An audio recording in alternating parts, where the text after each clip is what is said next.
When I first saw the promotional trailers and everything for this, I was just kind of straight up like, no, I'm not really that interested in another one of these. But then I started seeing the initial reactions for the movie, and I have to say it started getting my interest. The reviews seemed good, and people were saying some great things, like a surprise and one of the best horror movies of the year. And I just have to say, I don't know what the hell they were talking about. I'm Jack Fitzpatrick, and this is my review of Ouija, Origin of Evil.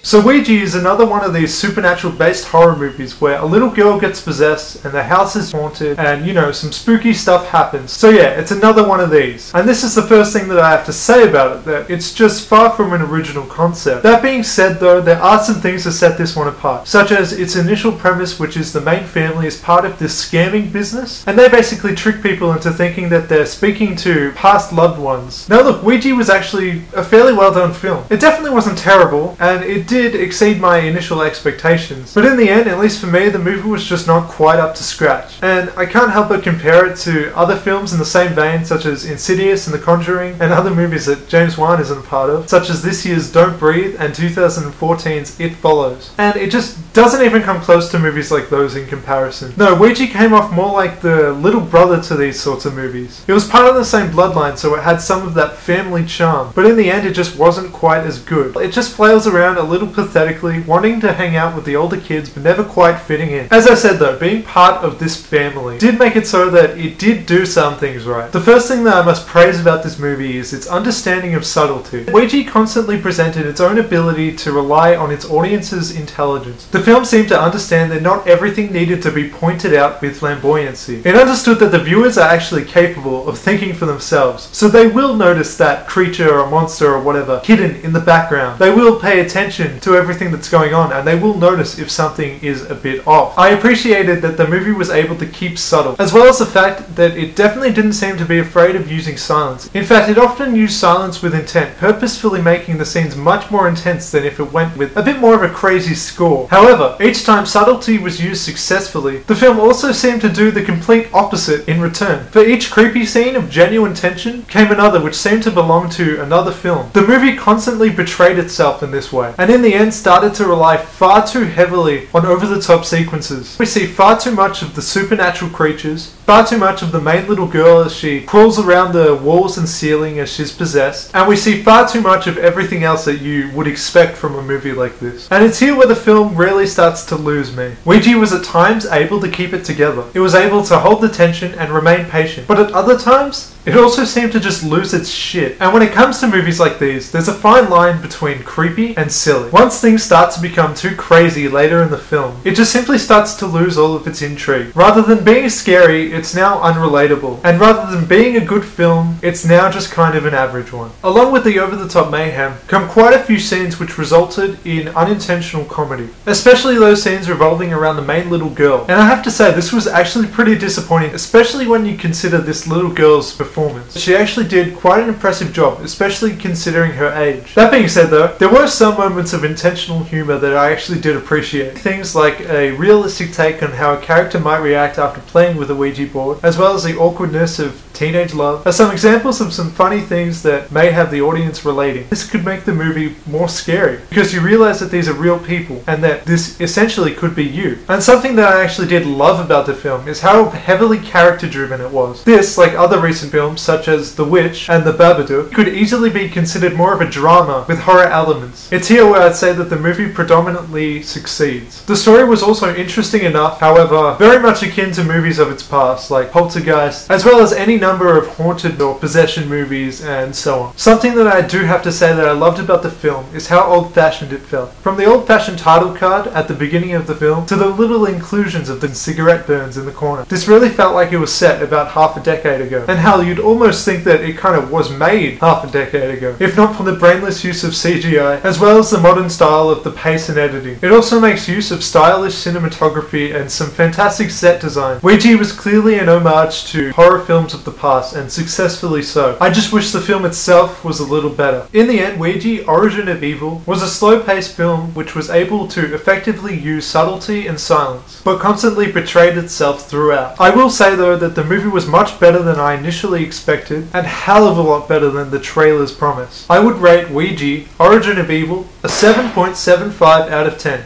So let me know what you thought about the movie, let me know what you thought about the review, and like, comment, share, and subscribe, and all those other things. I'd really appreciate it. And now it's time for my classic send-off.